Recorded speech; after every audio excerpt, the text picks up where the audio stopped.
Здравейте, вие сте с YouTube канала на Accel Digital, аз съм Евелина Ансарова. С вас ще си говорим как да мираме Google Ads акаунт от акаунт, който в момента плащате в български лев, в акаунт, който е в евровалута. За тези от вас, които вече рекламирате активно в платформата, сигурно виждали нотификацията, че всички акаунти ще бъдат деактивирани след 29 декември, което означава, че имаме броени дни време да направим миграцията и да си прехвърлим настоящи рекламни кампании. За целта днес с вас ще минем първо през няколко от стъпките. Първото нещо, трябва да направите нов рекламен акаунт. За съжаление, в Google Ads не можем да прехвърляме историята назад от годините, които сте работили с Google Ads, но можем да прехвърлим рекламните кампании. За това ще ви кажа няколко варианта, по които може да направите тази сложна, звучащо сложна механика, но реално всъщност не е толкова сложно нищо. Първата стъпка трябва да направите нов рекламен акаунт, който бъде в евро. Вариантите са от тук отпадащото меню да изберете Create New Google Ads акаунт и да направите акаунт, който да имате достъп с него под този мейл, който вече управлявате в вашите рекламни кампании, или другия вариант е да създадете менеджерски акаунт, в който да работите с няколко рекламни акаунта. Менеджерските акаунти, едно време Google им каже My Client Center тип акаунти, MC акаунти, се различават от това, че имате тук падащо меню и може под един мейл всъщност да управлявате много акаунти до 5 нива на подакаунти. Това е разликата. Може да създадете акаунта както отделно под вашия мейл и всъщност мейл да може да преминавате от едно място на друго място, така и може да си създадете ваш менеджерски акаунт, в който да добавите всички акаунти, които управлявате. Тук вече съм добавила акаунта, който искам да мигрирам. Ако имате други акаунти, които искате да прехвърлите, от плюс бутона може да изберете Link Existing Account, да въведете уникалния номер на вашия профил. Той се намира тук горе в дясно. Да го добавите и да изпратите покана. Администратора на акаунта ще получи информация по мейл, че менеджер се опитва да достъпи акаунта. В момента, в който изпратите покана, тя ще бъде видима, когато влезнете в достъп и сигурност, в таб менеджери. Ще видите тук покана. В случая тест MCC изпраща покана до Accel Digital Ads, тестовия ни акаунт, и иска достъп. Аз вече съм свързала тези стъпки. По създаването на новият рекламен акаунт, вариантите, както споменах, да го направите ръчно през падащото меню тук на ниво акаунти, ето тук, или да го направите през вашия менеджерски акаунт, като изберете Create New Account. В случая е важно да ви отбележим много важни две неща. В момента, в който създавате акаунта, той със сигурност има информация за това, за коя държава работите, часовата зона и валутата. Двете неща, които не може да сменяте в бъдеще за вашите рекламни акаунти, това са часовата зона и валутата. Значи прегледайте добре и за двата параметра, как искате да работите напред, тъй като това е ограничение на системата и не можете да продължите напред, без да ги изберете. В момента, в който започнете да създавате акаунта, системата ще иска от вас малко информация, свързана с вашия сайт, и по-нататъчните стъпки вече ще изисква от вас да въведете дали това е тестова рекламна кампания, дали са няколко ключови думи. Просто следвайте стъпките, каквото може системата да пропуснете. Имате бутон Skip, така че не отделяйте твърде много време. В момента, в който акаунтът е активен, имайте предвид, че имате време, в което акаунта може да седи без метод за плащане. Ако искате вече да тръгнете вашите рекламни кампании, то тогава ще трябва да направите първо добавяне на метод за плащане, който е карта, и второ да верифицирате вашия бизнес. Второто е вследствие от първото, след като вече имате данни за фактура, тогава вече системата ще иска от вас да правите верификация на вашия профил. Сигурно вече сте го правили. Задължително трябва да информирате Google Ads, всъщност кое е юридическото лице, което седи зад разходите, които се трупат във вашия рекламен акаунт. В момента, в който вече имате на едно място както нов рекламен акаунт, така и стар рекламен акаунт, това е момента, в който отиваме и търсим Google Ads Editor. Google Ads Editor всъщност е един безплатен инструмент, с който можете да управлявате вашите рекламни кампании. Като за целта той е офлайн инструмент. За целта трябва да направим първо сваляне на този инструмент на нашия компютър. Това е една платформа, която можем да работим с нея. Ето това е линка. Ще го ставя под видеото. Извършите промени във всичките си кампании. Google Ads Editor, редактора, всъщност ви позволява да правите много голямо количество промени, включително и да копи-пействате кампании от едно място в друго място. Имаме възможност да изтеглим редактора. Той се сваля като платформа на компютъра. Инсталирате, дали сте на Mac, дали сте на Windows, няма значение. И това е момента, в който зареждаме. Така изглежда Google Ads редактор. Всъщност това е една съвсем базова платформа, с която имате възможност да сваляте информация. Ще ви навигирам какво виждаме тук. От Tab акаунти имаме достъп до всички акаунти, които можем да управляваме. В случая в Tab акаунт ще може да откриете и двата акаунта, които искате да управлявате. Стария ви в лев и новия в евро. Винаги, когато започнете да правите както и да е промяна, уверете се, че сте свалили последната версия на промените от вашия интерфейс.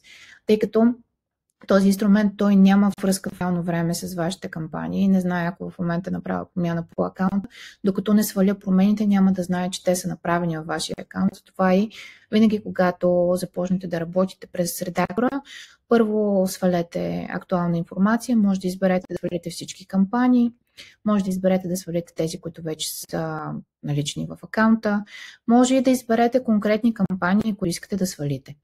За нашия тестови акаунт имам някакво количество кампании, които във времето сме правили. За вашите акаунти, ако те са стари, ако сте ползвали Google Ads твърде дълго време, не е нужно да качвате всичко, особено ако типове на кампании и активности вече са ви необходими. Може да си свалите кампаниите, които сте работили в тях последните 12 месеца и съответно само тях да ги прехвърляте в евровия акаунт. Избирате кампаниите или с отметки, или от тук имаме едно падащо меню, да кажем само активните, или по тип кампания може да изберем и съответно правим първо свалянето на информацията задължително, за да хванем последната версия на кампаниите, които са реално в акаунта ви, който е в момента активен. Тук имаме някои много важни отметки да ви ориентирам какво виждате. В момента тук в трите точки може да изберем какъв тип на кампания и виждам. В момента, в който избера каквато и да е опция от стандартната, т.е. дефолтна, тук се сменя иконка и има един филтър.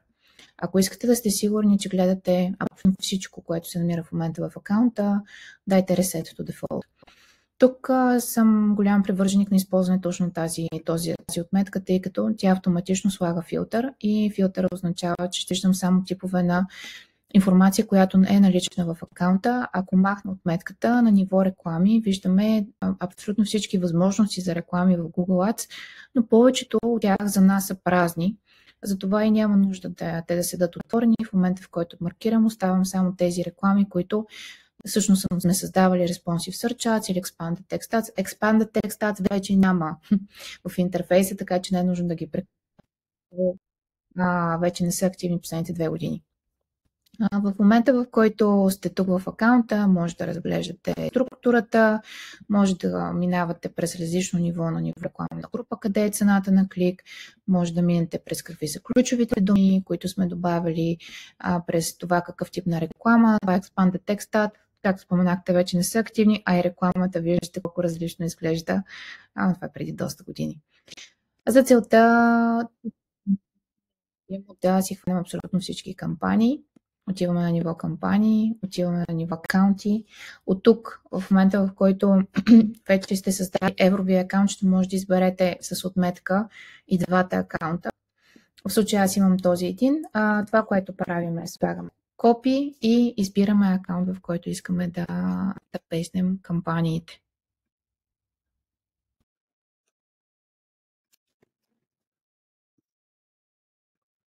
След като сме избрали акаунт, в който искаме да прехвърлим кампаниите, дали това ще бъде тест в случая за нас, или вие вече сте направили акаунта в евро, маркираме го, отваряме го и това, което в момента ще виждаме, това са два акаунта един до друг.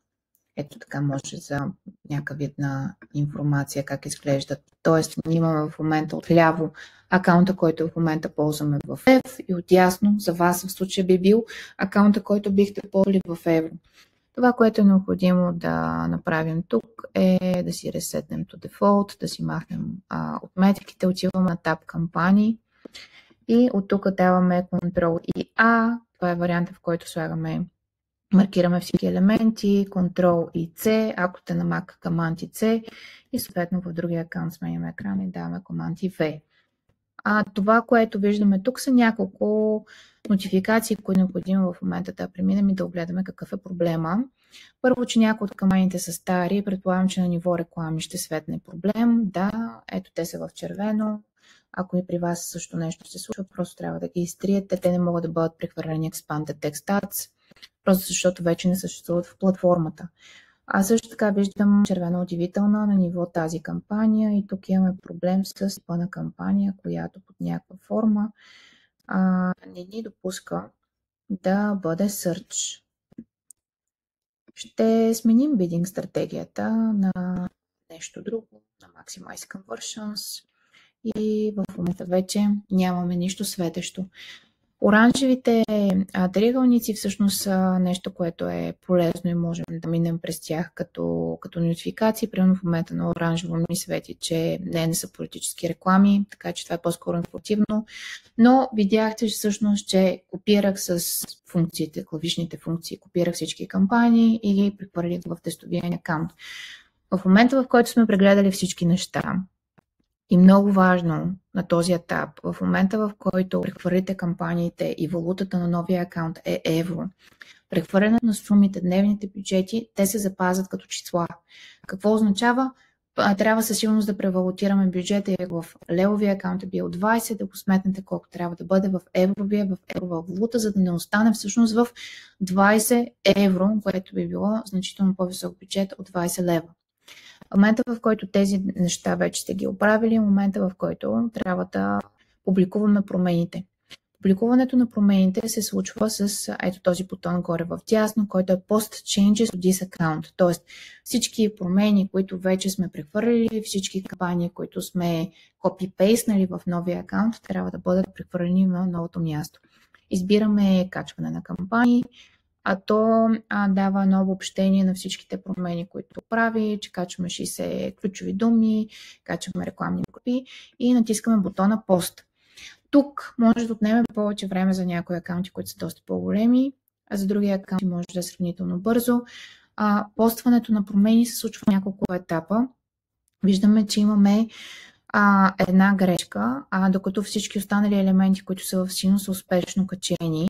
Проверяваме каква е тази една грешка и ни казва, че в момента имаме проблем с оптимизацията за конверсии. Може би в новия акаунт нямаме изобщо конверсии. Доста вероятно това да бъде проблема. Сменяме, отново публикуваме промяната, така че да завършим целият цикъл на обновяване без нито едно светещо в червено. Светещо с червено означава, че промяната не е направена и тя е качена и отразена в новия ви рекламен акаунт. В момента преминахме тези стъпки по прехвърлянето на кампаниите. Следващия момент е да проверите дали в вашия нов рекламен акаунт всички кампании са налични там. Отиваме в него, правим рефреш и ги виждаме там. Какво не се е прехвърлило? Какво остава за вас? Едно от най-важните неща е да си прехвърля проследяването за отчитане. Това са вашите конверсии. Дали става въпрос за попълване на форми, онлайн продажби или каквото и да е било друго, отделете най-много време върху това да си прехвърлите конверсиите. Ако свържете новия ви рекламен акаунт в Google Ads, който е в евро, с Analytics 4, който до момента сте използвали и до момента сте отчитали вашите резултати в Analytics 4, може да направите просто импорт на ключовите ви действия от Analytics 4 в Google Ads акаунта. Това е изключително важно да го направите преди да активирате вашите рекламни кампании. Второ, ремаркетинг аудиториите са прехвърлени. За целта свържете новия ви евров акаунт с Google Analytics 4, направете нови аудитории от Analytics 4, започнете да трупате статистика. Трето, къстъм сегменти. Ако работите с къстъм сегменти, къстъм аудитории, такъв тип на неща също не са направени, което означава, че ще ви отнеме малко повече време това също да го мигрирате. Мисля, че номер 3 Не се прехвърлят negative placement листове и negative keyword листове. Ако в момента имате стратегия какви ключови думи да не излизате, на какви местоположения, те няма да бъдат прехвърлени в новия ви рекламен акаунт. За целта отделете време и си ги прехвърлете ръчно. Имайте предвид, че в момента, в който прехвърлите акаунтите, пуснете ги и пуснете рекламите, пуснете ги в първите няколко дни за Maximize Clicks и сложете малко по-ниска цена на клик от това, което по принцип сте имали, защото отнема време акаунта да излезе от обучителна фаза и съответно първите няколко дни ще започнем да стреля към различни аудитории, за да започне да постига конверсията, които до момента е имал. Ако сте голям бизнес, няколко дни може лесно да се излезе от този процес. Ако вече сте по-малък бизнес, намалете малко бюджетите, сложете ръчно CPC, дайте му малко повече време да се изгради алгоритъм, по който да постига конверсии и резултати за вас и оттам така вече действайте с новия акаунт, както до момента сте действали с стария. Оставете коментари под видеото, ако имате въпроси и казуси, които искате да разгледаме през видео.